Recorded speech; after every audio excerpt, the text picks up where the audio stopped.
Bonjour. Donc aujourd'hui, je vais me concentrer sur un moment assez particulier qui est la salle d'attente. Hein, voilà, qu'est-ce qu'on fait dans une salle d'attente quand on est autiste et comment on appréhende ce moment, comment on gère ce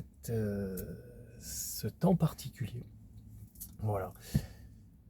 Dans un premier temps, pour arriver dans cette salle d'attente, il va falloir passer par un moment très social, c'est-à-dire appeler le docteur, la secrétaire, bref, prendre contact. Quelque chose qui est particulièrement délicat quand on est autiste. Soit par téléphone, donc là c'est pour ma part, hein, puisque je me base sur forcément mon expérience personnelle, pour ma part, moins j'appelle, mieux c'est. Je me rappelle qu'avant, il m'arrivait de passer des coups de fil après avoir pris plusieurs anxiolytiques pour être un peu stone, pour être même bien stone. Et puis le seul avantage du téléphone, c'était que les gens me voyaient pas, donc je pouvais être complètement avachi sur mon canapé ou dans mon lit, ou même alcoolisé, hein. Ça m'est déjà arrivé d'appeler alcoolisé à l'époque où je buvais, pour vraiment me désinhiber et appréhender ce moment où la secrétaire va décrocher, où le docteur va décrocher, où le spécialiste va décrocher, voilà, pour éviter de bégayer en quelque sorte, hein, c'est tellement intense ce moment où on est là, on attend, il y a une sonnerie, et là, bam, ça y est, là, il n'y a pas de, il n'y a pas de préliminaire. On rentre direct dans le dur. On rentre direct dans l'action. Et là, une personne ouvre la bouche, nous tendons l'oreille, et c'est à nous de... Voilà. Pour un neurotypique, c'est naturel. Il décortique pas tous ces moments-là. Il décortique pas tous ces... Pour nous, ça implique que l'on doit prendre sur soi, ça implique vraiment de l'énergie. Ça nous bouffe de l'énergie. Avant même que que la personne puisse, avant même que notre interlocuteur ou notre interlocutrice dise allô, oui, bonjour, cabinet de docteur machin, etc. On est déjà, waouh, on a déjà perdu de l'énergie. Voilà. Donc, pour accéder à cette salle d'attente, il faut passer par là. Donc, soit par téléphone. Donc là, au préalable, j'imagine que c'est le cas pour vous aussi. Je prépare ma petite phrase tellement artificielle, tellement pas naturelle en fait. Oui, bonjour, je viens pour... Enfin, c'est terrible, quoi. C'est terrible, c'est terrible. C'est... Avant, ça m'arrivait même de l'écrire sur un morceau de papier, me la répéter à l'avance. D'ailleurs, je lisais dans un de mes livres de chevet, là, vous savez, le syndrome d'Asperger de Atwood, des autistes qui parlent tout seuls, non pas parce qu'ils sont complètement barrés et qu'ils entendent des voix, mais parce que ça leur permet, moi en tout cas, ça me permet de revivre des conversations ou de préparer au préalable des conversations que je vais avoir. Je me fais des dialogues en fait. Voilà, je m'entraîne en fait. Hein, c'est un peu les gens qui ont eu la chance d'avoir des cours d'habilité sociale et tout ça, c'est un peu ça, on fait du théâtre. Parce que la vie est un véritable théâtre, et encore plus pour nous. C'est une véritable pièce de théâtre. Et donc voilà. Donc on prépare notre petite phrase minable à l'avance, et très souvent, bah, alors si ça passe, c'est génial. Ouh, oui, donc pour quelle heure? Bah oui, moi je suis disponible, nanana, nanana. Si ça passe pas, il va falloir reformuler, mais reformuler tout de suite, dans l'instant. Et c'est là qu'on peut se trouver décontenancé par la situation. Parce que la secrétaire, très souvent, elle est dans le flow, quoi. Elle est dans le mou, elle a plein de beaux boulot, elle a plein de travail et tout. Donc, elle va dire, ah oui, mais là, c'est pas possible, parce que à telle heure, il y a des changements. Enfin, vous voyez, c'est violent. Enfin, c'est une sacrée épreuve, en fait, tout simplement.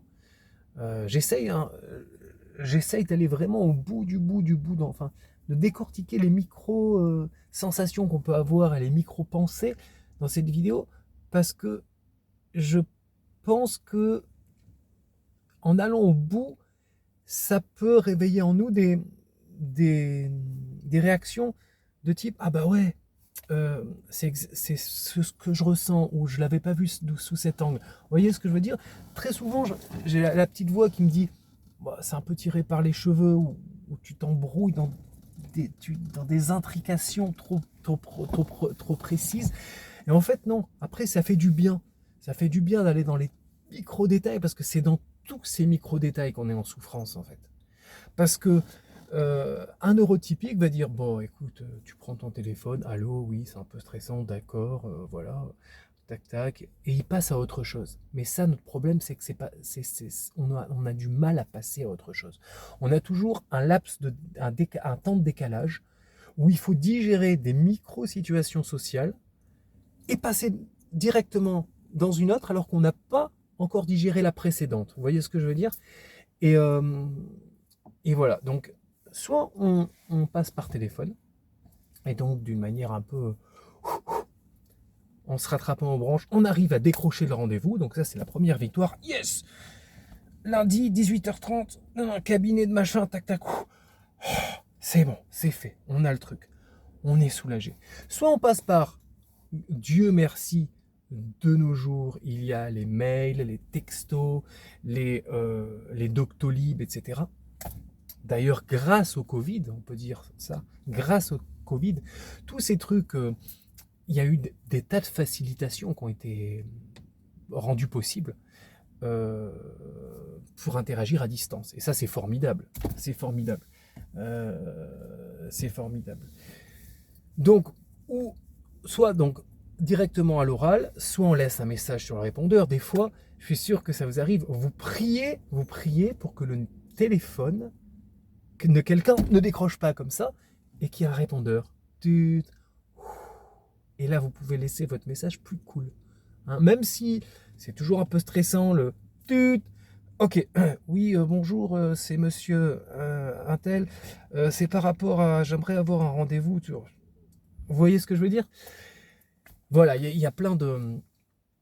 Il y a plein de configurations. Donc, avec Doctolib ou la messagerie ou les textos, bon, bref. Ce passage n'est pas à négliger parce que c'est vraiment déjà une entrée en matière. Hein. C'est l'apéritif, quelque sorte, avant d'entrer dans le grand bain social qu'est la salle d'attente. Une fois qu'on a notre rendez-vous, après toutes ces péripéties, donc on va se rendre chez le docteur, le spécialiste, etc. Il va falloir arriver, entrer et s'asseoir. Arriver, entrer et s'asseoir. Donc on arrive, si on est en voiture, on se gare, ou à pied, ou machin. Bon, là c'est pareil, hein, je pourrais faire 3 heures sur toutes ces péripéties, mais on va se concentrer sur l'arrivée. Alors il y a plusieurs types d'arrivées. Soit c'est une arrivée, on ouvre la porte direct, on est dans le grand bain.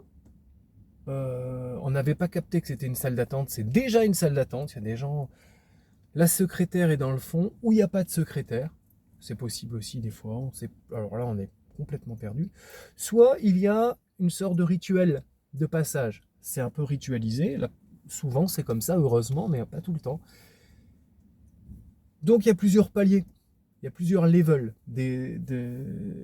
Donc, dans un premier temps, on a affaire à une secrétaire. Je dis une, hein, ça peut être un, mais je ne veux pas être accusé enfin bref, on va dire une secrétaire. Alors, dans le meilleur des cas, elle est dans un endroit suffisamment intime pour pas qu'il y ait des gens qui soient derrière notre dos à nous coller, ou une personne, on ne sait pas ce qu'elle a à faire là, ou vous voyez ce que je veux dire, où il y a un bout de la salle d'attente déjà qui est... Vous voyez ce que je veux dire? Parce que dans le meilleur des cas, c'est pour une visite de routine, pour chez un ophtalmo, ou chez un... Dans le pire des cas, c'est pour un truc intime, personnel.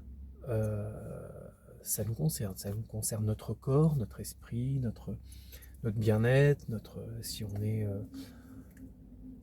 Donc, il faut pouvoir lui parler à cette dame d'une manière avec tout ce qui est disponible pour nous aider à... Enfin voilà, c'est pas aménagé en fait pour nous, forcément.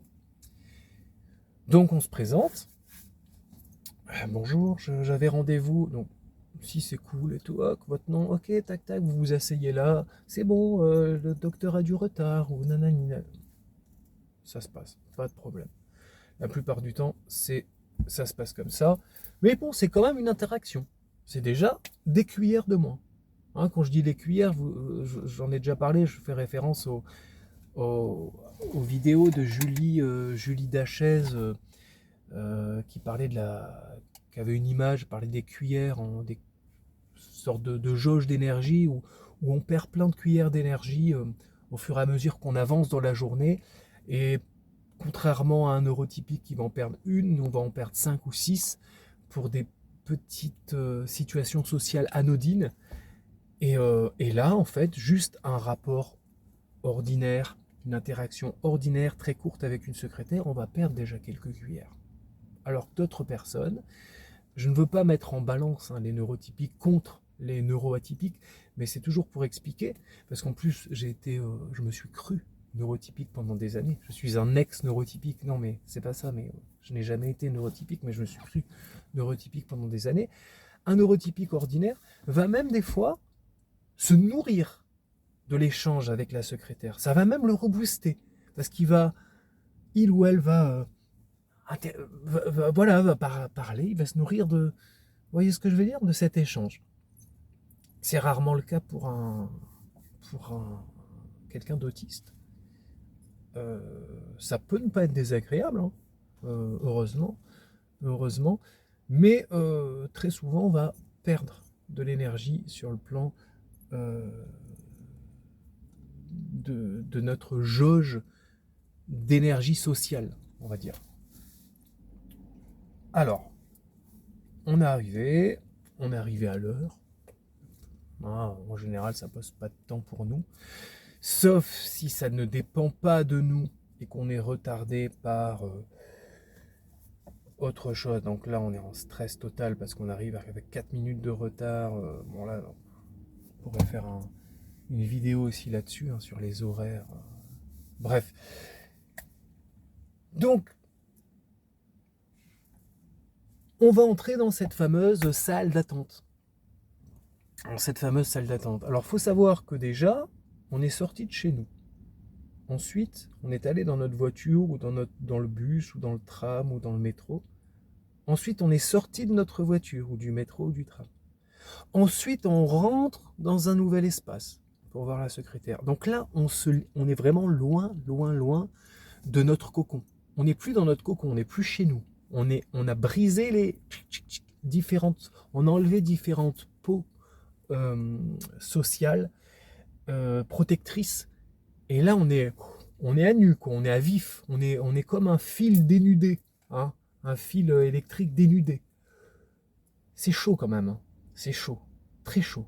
On n'est pas en terrain conquis. On n'est pas dans notre chambre là. On n'est pas dans notre salon. On n'est pas sur notre balcon. On est loin de tout ça, très loin de tout ça. On est à vif en fait, en quelque sorte. Et là, on va passer un level supplémentaire, c'est-à-dire qu'on va aller dans la salle d'attente. Donc cette salle d'attente, dans le meilleur des cas, c'est un truc qu'on ouvre et qu'on ferme, pour dire simplement. C'est pas toujours le cas. Ça peut être un truc qui est déjà entrouvert, avec 3 sièges à gauche, 2 sièges à droite, avec une personne qui est assise déjà là, qui est à moitié dans la salle d'attente, à moitié pas dans la salle d'attente, une personne qui rentre, une personne qui sort, des sièges là-bas. Elle peut être elle peut être non pas de forme rectangulaire ou carrée très basique, mais avec une sorte de... Vous voyez ce que je veux dire? Il y a plein de configurations possibles. Tous ces micro-détails vont influer sur notre énergie, sur notre manière de penser, sur notre manière de réagir, de se positionner dans l'espace. Et vous savez que quand on a un TSA, notre propre rapport à notre corps, notre position dans l'espace est très importante. Et ça peut influer sur notre déséquilibre, hein, ou notre équilibre. Tout dépend dans quel sens on considère la situation. Donc, on est là. Il n'y a pas marqué une croix avec marqué « Toi, Erwan, tu t'assois ici » ou « Tu t'assois là ». Non, c'est à toi de mentaliser, de te dire « Alors attends, il y a déjà des personnes assises. » Alors bien sûr, si c'est un petit cabinet de campagne où il y a presque personne, ça c'est cool. Moi, par exemple, moi j'habite dans une petite commune en Bretagne, c'est génial parce qu'il n'y a jamais grand monde, hein. Mais j'ai habité des fois. Avant j'étais à Nice, je suis niçois à la base, j'ai habité 20 ans. Quoique, là où j'étais, c'était un docteur de quartier, donc il n'y avait pas grand monde non plus. Mais bon, vous voyez, surtout quand je pense par exemple quand c'est une salle d'attente de spécialistes, ça c'est pas pour moi, mais pour mon fils par exemple, chez un ophtalmo, où c'est blindé de monde et tout. Là c'est chaud, là c'est chaud. Mais bon, donc il va falloir décider de l'endroit où on va s'asseoir. Parce que c'est pas marqué. Et il y a des personnes, c'est fluide, ils vont arriver, bonjour, bonjour. On s'asseoir, il y a 2-3 personnes, tac, bonjour, ok. J'ai fait le neurotypique. On va prendre un magazine, s'installer comme ça. Waouh, nous on n'en est pas là, hein. On n'en est pas là. On est en mode observatoire. Alors, si je me mets là, je vais être trop collé à la dame là qui déborde un peu de son siège. Et en plus, dans mon dos, je vais avoir le petit enfant qui va et qui vient. Non. Et en même temps, si je me mets là, ouais, et en même temps, j'ai pas le choix. Ça peut arriver, ça peut arriver, il n'y a qu'une place de libre. Ou, alors bien évidemment, on fait comme on peut. L'idéal, c'est toujours s'asseoir face à la porte qui va s'ouvrir pour annoncer le prochain ou la prochaine qui est appelé. C'est très désagréable de s'asseoir là. Vous savez, là, avec la porte juste derrière, en fait. Dans le dos, c'est pas terrible, il y a des courants d'air, etc. En plus, souvent, comme je le disais tout à l'heure, c'est pas forcément un espace complètement fermé ou pas complètement ouvert non plus, une espèce d'intermédiaire. C'est pas net, quoi. On aimerait en tant qu'autiste à ce que ce soit beaucoup plus balisé, en fait, quelque part. Toi, tu te mets là, toi, tu te mets là, toi, tu te mets là, il y a ta place ici, il y a ta place là, un petit chemin, on reste assis, on se lève pas toutes les 4 secondes, vous voyez ce que je veux dire? Et le docteur va appeler les gens un par un, et il n'y a pas de « Ah mais vous étiez avant ?» Oui, parce qu'il y a ceux qui arrivent une demi-heure à l'avance. Très souvent, c'est des personnes d'un certain âge qui ont leur temps, mais je ne les juge pas, il n'y a pas de problème. Mais pour nous, ça nous perturbe, parce que elle est là et tu as l'impression, vu qu'on ne sait pas décoder les regards des gens et les intentions, tu as l'impression qu'elle te regarde et qu'elle veut passer avant toi. Et ça te fait bizarre parce que, là j'accélère un peu, au moment où on va t'appeler, tu te lèves, mais la personne était avant toi et tu as l'impression de lui griller la priorité alors que c'est pas du tout le cas et tu comprends pas quoi. Et ça s'embrouille dans ma tête, c'est comme ça en tout cas. Dans ma tête, c'est comme ça et donc on perd beaucoup d'énergie. Donc, une fois qu'on s'assoit, une fois qu'on est assis, on a déjà brûlé pas mal d'énergie, puisqu'on a dû socialiser forcément. C'est une socialisation obligatoire. Parce que si on ne socialise pas, c'est un peu compliqué. Bonjour, on doit dire bonjour, bonjour, bonjour, bonjour. D'ailleurs, rien d'aussi horrible pour un autiste. Enfin, c'est tellement horrible de faire l'effort de dire un bonjour, bonjour, bonjour, jour. Ouais, à une période, je disais jour, tellement que j'ai de dire bonjour et qu'on ne vous réponde pas. Mais c'est horrible, mais j'ai fait tout cet effort pourquoi alors en fait? Comme on marche dans la rue, on croise quelqu'un. Euh, on croise quelqu'un, je vais ouvrir un petit peu parce que c'est un peu chaud dans la voiture. On est dans la rue, on croise quelqu'un. Il y a toute l'épreuve du regard comme ça. Je le regarde, je le regarde pas, je le regarde, je le regarde pas. Oh là là, ça me brûle les yeux. Là. Oh là là. Je dis ça me brûle les yeux parce que le regard, il y a plein d'autistes qui en parlent. Ils disent qu'ils ne regardent pas dans les yeux trop longtemps parce que non seulement ça déstabilise, ça empêche de penser, de se concentrer, parce qu'on est conscient que l'on regarde la personne, et en plus, limite, ça fait comme une brûlure dans les yeux. Moi, j'irai pas jusqu'à là, mais on n'est pas loin quand même.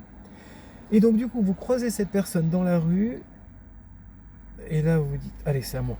Je dis bonjour. On la regarde. Bonjour. Et là, la personne, elle s'en contrefiche complet. Elle me là, comme ça. C'est même pas qu'elle est impolie. Hein. J'ai bien compris, il y a des gens, ils sont dans leur truc, ils font leur machin. Mais attends, je me suis arraché le cerveau, le corps, j'ai mis toute mon âme pour dire bonjour. Ils vont passer comme ça. Mais je vais mettre au moins 8 minutes avant de m'en remettre. Pour m'en remettre. Voilà. Et donc, cette salle d'attente, c'est un bonjour. C'est pas un bonjour one-to-one de toi à toi. C'est un bonjour diffus. Un bonjour collectif. Bonjour. Là, je pense, j'ai des images de personnes neurotypiques super à l'aise qui font des bonjour messieurs dames, qui arrivent dans les salles d'attente.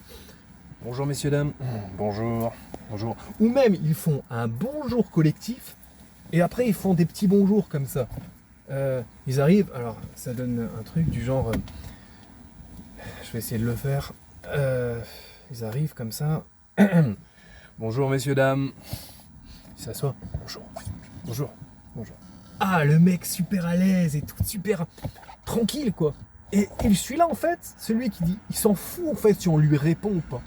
Il est bien quoi. Il diffuse une énergie bien positive, à l'aise. Waouh. Il faut que j'atteigne ce level. Mais je l'atteindrai, j'y travaille, non pas pour gommer mon autisme, hein, mais pour essayer d'être plus à l'aise, de plus en plus à l'aise en situation sociale. Des trucs tout bêtes, quoi. Là, je suis quand même dans ma voiture, enfermé, à essayer de faire une vidéo pour expliquer ce que l'on ressent dans une salle d'attente, alors qu'une personne de base va dire ouais, j'aime pas trop attendre, quoi. Ouais, c'est un peu chiant. Ouais, salle d'attente, j'aime pas trop. Point. Et il passe à autre chose. C'est là qu'on voit à quel point nos spécificités autistiques sont subtiles et en même temps envahissantes. Je l'ai déjà dit dans des vidéos précédentes. Avant, on parlait de TED, troubles envahissants du développement, pour parler de l'autisme. On parle plus de ça maintenant. Moi, j'aimais beaucoup cette appellation, trouble envahissant du développement, parce que c'est pour montrer à quel point ça nous parcourt de partout, quoi. Ça jusque dans les microcellules. Enfin, c'est trouble envahissant du développement. Je trouve que c'était formidable comme appellation. Trouble envahissant du développement. C'était et en même temps, ça donnait une impression de ne pas minorer le truc. Je sais pas. Bref. Donc, une fois qu'on est assis, enfin, qu'on a dit nos bonjours, on s'est forcé, quoi. Il faut dire ce qui est. C'est pas une question d'impolitesse. Hein. Pas du tout. Mais ça nous demande de l'énergie. Et On a trouvé notre place, rien n'était défini, on était un peu dans un flou. Il a fallu coordonner nos idées, parce que c'est ça en fait. Autant on a du mal à coordonner nos mouvements, on a aussi beaucoup de mal à coordonner nos idées. Ça bug hein, au niveau du neurologique, hein, ça s'enchevêtre et tout ça. En plus, il s'est couplé avec un TDAH. Je te raconte pas le feu d'artifice neuronal. Donc, on se pose. Mais là, on est posé, on n'est pas serein. Parce qu'en fait, il faut considérer des tas de paramètres simultanément. Et c'est ça notre difficulté. On a besoin d'étapes, de décortiquer les choses. C'est-à-dire, forcément, on va penser à l'heure, tic-tac, tic-tac, que l'on va regarder assez régulièrement, à se dire, lui, il est passé, lui, il n'est pas passé, elle avait rendez-vous. Alors ça, les neurotypiques le font, mais ça dure quelques instants et ils mettent pas autant d'intensité. Ouais, donc du coup, ça veut dire que là, le docteur, il doit être avec un tel, tac-tac, ou une telle, donc il va venir, donc là, et on se fait des calculs et tout. Waouh, ça nous ronge le cerveau, quoi. Ça nous mange, ça nous bouscule énormément le mental. Et donc on est dans la phase d'attente. Mais ce n'est pas une phase d'attente simple où on est posé sur une chaise et on attend. Ben non, parce qu'on attend tout en étant obligé d'interagir de manière plus ou moins tacite ou réelle, vraiment concrète, avec les gens autour. Et pendant ce temps d'attente, on va être...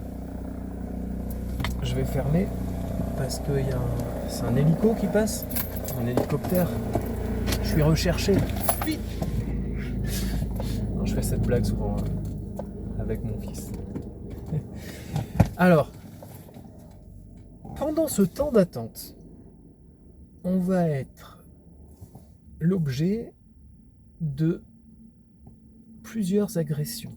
Des agressions visuelles, des trucs qui bougent, etc. La luminosité n'est pas forcément adaptée.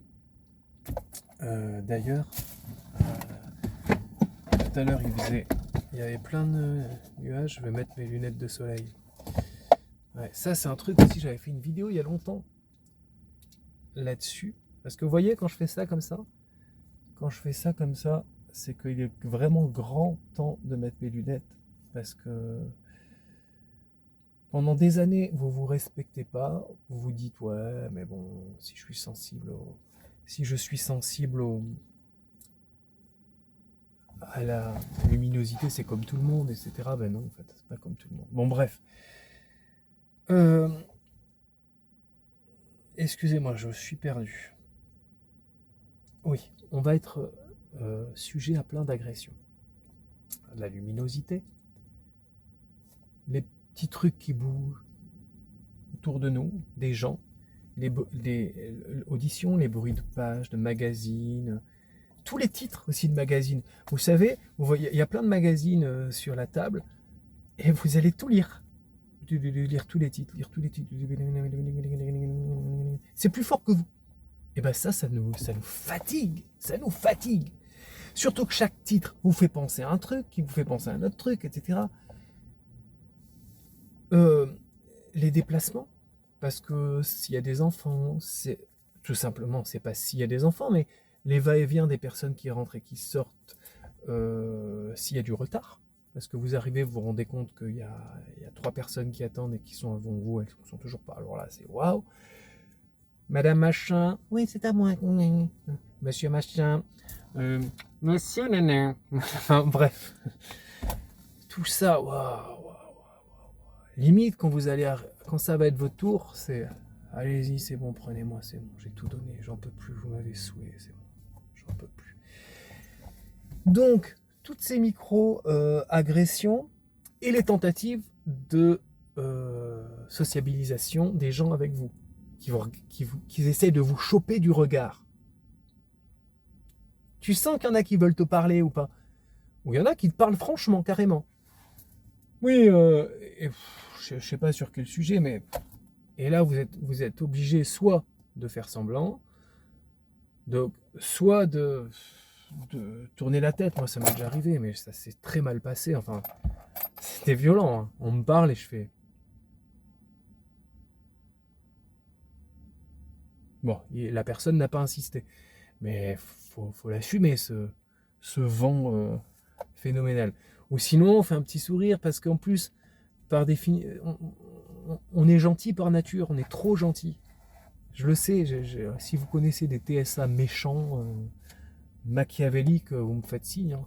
Mais c'est pas pour nous jeter des fleurs, mais on a au moins ça, même si la gentillesse, ça peut être excessif, ça peut être un problème également. Donc ils sentent que l'on est gentil, donc ils vont... Oui, donc... et là, vous êtes obligé de... Oui, bah oui. J'ai pas de conversation pour parler de... Sauf s'ils parlent d'un truc qui nous intéresse à fond. Alors là, ça peut être... Mais bon, très souvent, c'est des trucs assez banals, des trucs de surface. Donc, toutes ces micro-agressions sont assez compliquées. Pour résumer, il y a une espèce d'hyperstimulation, d'overdose sensorielle, de surcharge sensorielle, hein, qui est assez présente, assez palpable et assez compliquée à gérer. Je vous parlerai après des petits trucs que j'essaye de faire, que vous faites sûrement aussi de manière logique et spontanée pour survivre à ce moment assez compliqué de l'attente, de la salle d'attente. Donc vous voyez, il y a tout ça. Et bien évidemment, j'ai oublié, si on va chez un spécialiste, tout est cadré, pas la peine de parler. Si on va chez un docteur parce qu'on a mal au ventre, on a mal au cou, on a mal aux pieds, on a mal je sais pas où, ou encore pire, on a besoin d'avoir un arrêt maladie, bah ouais, c'est ça, on n'est pas bien, on est down, dites-le comme vous voulez, je sais pas, il y a plein d'appellations. Ça c'est chaud, parce qu'on va ruminer pendant tout le temps. Alors je dis comment, je dis quoi. On a écrit à l'avance des trucs. Ouais, mais il va pas me croire. Mais est-ce que je suis crédible? Ouais, bah en fait là, mais j'aurais besoin j'aurais besoin de. Ouais, mais c'est vous qui décidez combien de temps vous m'arrêtez. J'ai déjà vécu ça, hélas, plein de fois, hein, avant. Là, Dieu merci, ça m'est pas arrivé depuis plus d'1 an. Car les choses se stabilisent. C'est pour ça que je peux me permettre de faire ces vidéos, parce que j'ai suffisamment d'énergie. Et encore, en général, après une vidéo, je mets beaucoup de temps avant de m'en remettre, et tout, c'est de l'énergie positive, hein, avant de m'en remettre. Mais bref, je pars un peu dans tous les sens. Donc voilà, donc on va ruminer. Qu'est-ce que je vais le dire? Comment je vais le dire? Mais est-ce qu'il va le croire? Est-ce qu'il va pas le croire? Est-ce que je suis crédible? Est-ce que je suis légitime? Ouais, mais qu'est-ce qu'il va me dire? Et s'il me dit ceci? Et s'il me dit cela? Je suis fatigué, je suis ci, je suis ça. Ça se passe mal au travail. C'est hyper violent, hein. On se livre. Parce que maintenant, voilà, quand on est suivi par un psychiatre, ça a été le cas aussi, heureusement. Pour moi, là, ça fait 2 ans que je le vois plus. Non, 1 an et demi. Parce qu'avant j'avais psychiatre, psychologue. Quand on n'est pas, le psychiatre il peut nous faire des arrêts, donc c'est plus facile en quelque sorte. Il s'en fout en fait le psychiatre. En gros il te donne ta dose. À l'époque où je prenais les cachets, il te donne ta dose, tac tac. C'est un peu. Bon, il y a des psychiatres bien, hein. Mais un généraliste maintenant il fait tout en fait. Ils font tout les généralistes. Ils font psy, ils font tout. Donc ils sont pas forcément disponibles. C'est c'est ritualisé, mais en même temps ils sont à la chaîne, quoi. Donc ils n'ont pas forcément le temps d'avoir une oreille pour vous, et c'est compliqué. Ça on en parlera après dans la deuxième partie de cette vidéo. Mais donc on va ruminer, on va penser, tout ça, etc. Donc c'est compliqué. C'est compliqué parce que on est dans... Et même, j'ai mal au genou, Je me suis fait une entorse. Ça fatigue déjà d'expliquer tout. Je me suis fait une entorse de la cheville, je me suis fait mal au genou, j'arrive plus à faire ci, j'ai peur de ci, j'ai peur de ça. Et tout est lié forcément, le psychique et le corps. Donc toutes les angoisses ressurgissent et tout. On se complique la vie, il faut le dire clairement. Les autistes, pour les neurotypiques, on se complique la vie. On se complique la vie. Parce qu'on pense, on réfléchit, on se fatigue. Vous connaissez Fabrice Midal, Foutez-vous la paix. Le livre Foutez-vous la paix. Il est vraiment très bien. Au départ, j'aimais pas trop. J'étais un peu rebuté par le monsieur physiquement et tout. Et en fait, non, il est cool ce monsieur. C'est un hypersensible et il donne des bons conseils. Là, j'arrive à la phase conseil de la vidéo. Non, foutez-vous la paix. Non, parce que on est d'accord que c'est pas une vie en fait. C'est violent. On est parti de chez soi. On a expérimenté des tas de trucs. On est sorti, on est machin, on est sorti. La secrétaire, l'entrée la salle d'attente. Là, on n'a qu'une envie, c'est de dormir en fait. C'est dire bon, bah, c'est bon, allez. Bon, en fait, arrêtez-moi, allez, arrête-moi un an. Vous m'avez saoulé. Là. C'est bon, stop, j'arrête tout. Rideau, stop. Non, mais c'est bien ça le. Et en fait, Alors comment faire pour survivre à ça? Parce que au moment où le docteur ouvre et dit monsieur machin, vous pouvez rentrer, quelque part c'est une libération. Et en même temps, c'est le début d'un nouveau calvaire. Vous voyez ce que je veux dire? Même si on n'est plus seul à seul, on n'est plus au milieu de plein de gens où on a les confrontations avec tous les regards. J'avais oublié ça. Les regards par-ci, par-ça, qui me regardent, ils pensent ci, ils pensent ça. Ouais, elle pense, c'est violent. Donc on passe il nous libère, il nous sort, il nous exfiltre de la salle d'attente et on se retrouve enfin seul à seul avec lui ou avec elle, si c'est une docteure ou une spécialiste ou bref. Donc c'est déjà mieux. Hein, quand on est un one-to-one, c'est beaucoup mieux, on est d'accord. Hein. Et on n'est pas à moitié ouvert, à moitié fermé, on est enfermé dans un espace clos, bien clos. Voilà.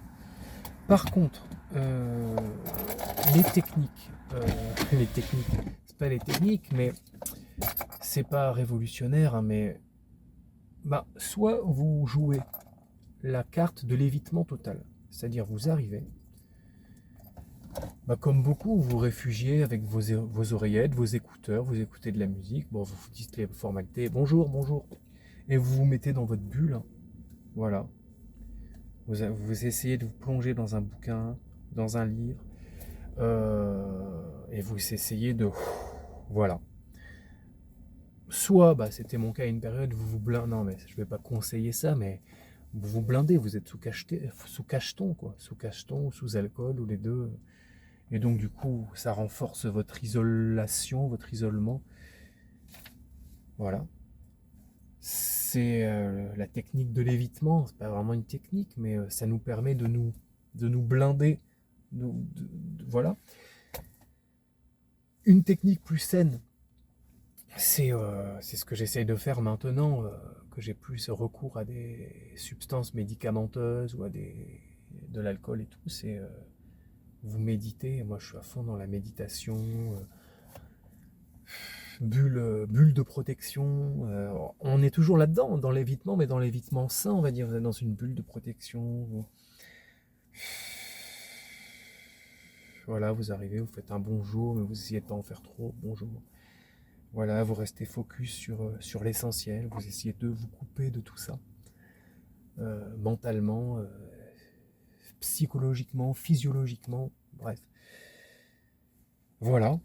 Vous essayez d'être là-dedans. C'est là-dedans que j'essaie d'être le plus possible. La bienveillance, vous dites que les gens, de toute façon, ils s'en foutent de vous, ils en ont rien à faire de vous.